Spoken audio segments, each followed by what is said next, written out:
Vodonik se koristi za zavarivanje metala zato što ima malu gustinu, su molekuli vodonika nepolarni, je zapaljiv, sagorevanjem oslobađa veliku količinu energije.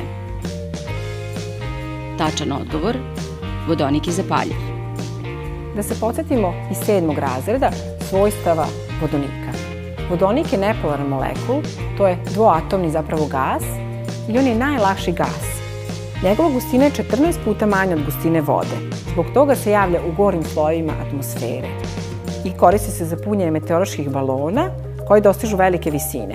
Nekada se koristio za punjenje putničkih balona, takozvanih cepelina, međutim, zbog zapaljivosti se više ne koristi u te svrhe.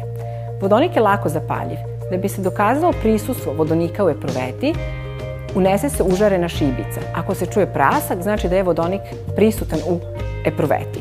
Smeša vodonika i kiseonika u odnosu 2:1 je eksplozivna i naziva se praskavi gas. Pri toj reakciji nastaje voda koja se kondenzuje.